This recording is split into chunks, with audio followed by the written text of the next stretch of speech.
Hello, everyone. Welcome to the One Conscious Love Network. I'm here with Kelly. Kelly and I met as part of a group that's beautiful. It's called the BC Women's Entrepreneur Group, and it's filled with beautiful people that are here in my geographical area. So I always love to meet people from there.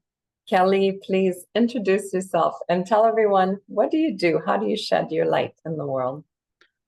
Hi, well, my name is Kelly Mallinson, and I'm a Reiki master. I'm a wellness advocate with doTERRA essential oils. I'm an Access Bars facilitator and practitioner, and I'm part of two different healing studios in Cloverdale, Surrey area.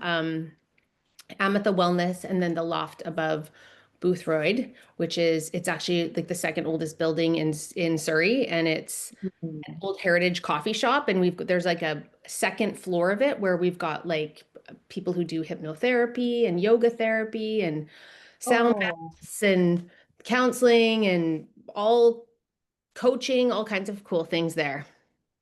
that sounds awesome. How did you come about doing what you do?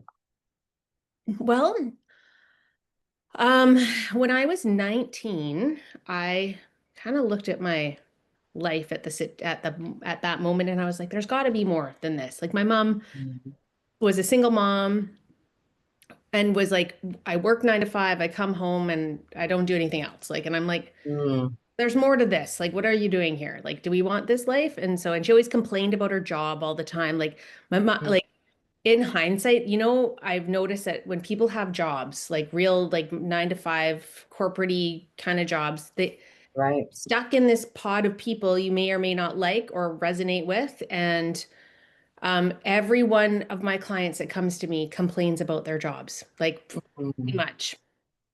And so my mom has always had work drama and work angst, and everything revolved around work stress. And it was like, huh. So I went to this bookstore. Like there was a bookstore in Coquitlam because that's where I grew up, and it's like been around for years and years and years. It's called Reflections, and Mm. it's like 32 years or something. So it hadn't been there very long. And um I went up there and was like, where do you start being spiritual? And so I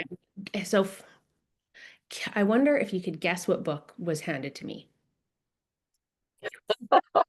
Guess, I don't know. It I'm was you terrible at it was that. it was You Can Heal Your Life by Louise Hay, which is Oh, like the beautiful. best book to start with. And then I got this Seven Spiritual Laws of Success by Deepak Chopra. Mm. That's where I Yes. started. And then I just came upon different people on my path. I think that was popular. The Celestine Prophecy was the book at the time, and The Alchemist. And I was reading Mm. these books and meeting new people on their spiritual path. And like it took a long time. Like I got level 1 Reiki and then didn't really do anything about it and then moved along. Then after I had 3 kids and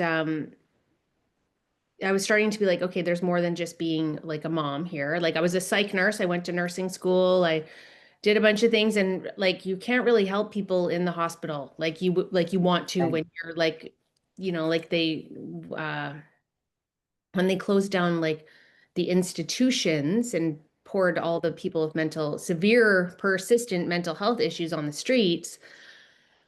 There's just not enough resources in the community for any of them. So it felt like a revolving door, and I couldn't help anyone. Like, and we had lots of people who'd just not return as patients when, for whatever reason, and not because they got better, but because, using street drugs and mental illness doesn't really work.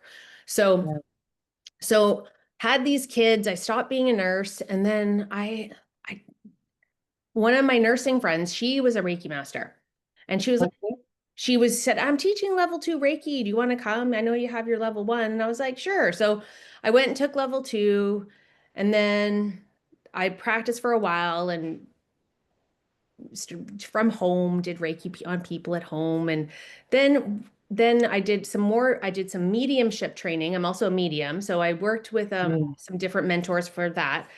And then I became a Reiki master, all sort of 2013, 2014-ish. And then in 2015, I started using doTERRA. So everyone, I always wore patchouli as my perfume. And so people, like my friend was like, oh, do you know anyone who wants to do a business? And I was like, no, do not prospect me for your MLM. I had all around it.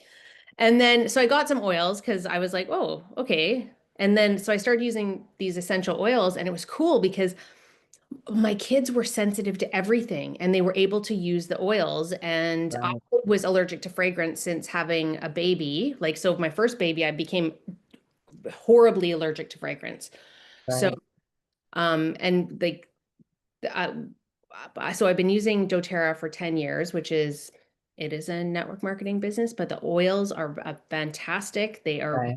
They really, you can take them internally. There's so much different, like you can use, I use them as like medicine in my home. Yes, yeah. We reduce toxic load because toxins, like I don't know about you, but my 14, 15-year-old is really excited to have all kinds of stupid perfume and Bath and Body Works and all this other Uh, stuff on them, and it's so bad for you. So here I am. It's like we hit COVID, and I'm like, I can't do anything at home anymore. So what happened right. is I started renting space. I was like, Oh, yes. and Nice. so I started doing an intuitive oils class because people were like, you need to mix your Reiki and your oils together. And I was like, how do I do that? I don't really know like how Yeah. like here's a roller after I do a Reiki session. It was like, how do I blend it? So like I used my mediumship, my Reiki, and like I'm sort of a medical intuitive, I guess I would say. So like I'll do a little mini Reiki session on people, and then I get a download of wherever their chakras are blocked, and then I Right. would a roller to help with their like emotional or physical issue they were having at the time. And then some of the places I was renting were really working out anymore. So I got Mm. into leasing space where, I could get to teach Reiki and access bars. I don't know if you've ever heard of access consciousness. Have you ever heard of that? Yes. Yeah. So Beautiful. yeah, so that I do sessions on people and I help people with their wellness with oils and energy with Reiki and Amazing. limiting beliefs with access bars. It's really Hmm. nice. It's a really like I feel um like good with the work that I do. It's so beautiful indeed. It's so beautiful. So working with you, obviously in person, they can come to the sessions.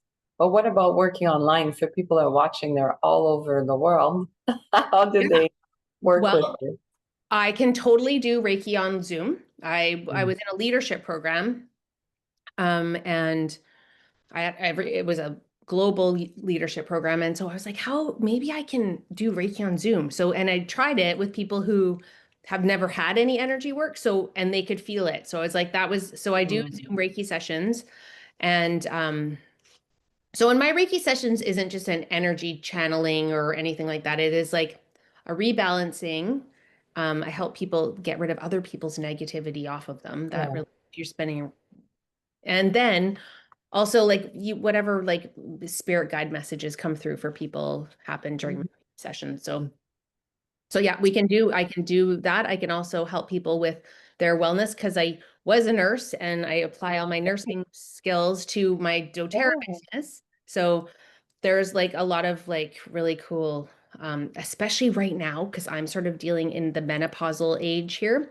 Yes. Um, I've been playing with some oils that have been really helping me with the 3 a.m. waking, the night Mhm. sweats, and like the weird anxiety that comes up out of nowhere Yeah. with your Yeah. estrogen. So it's been really good. That's so beautiful, Kelly. I love it. And I feel like you're going to need to meet Beverly because she is in New York and she has not used anything but essential oils for her health for 30 years. And Mm, so you two are like soul sisters. You're going to have to meet at some point. yeah, for sure. I 100%. love it. I love it. One question I always ask everyone is, what is one conscious love to you? Well, I would say that I had a client in yesterday and I have this deck that I really like. It's the Isis Oracle and that she got the card was the Temple of the Black Obsidian. And it's like going in and really like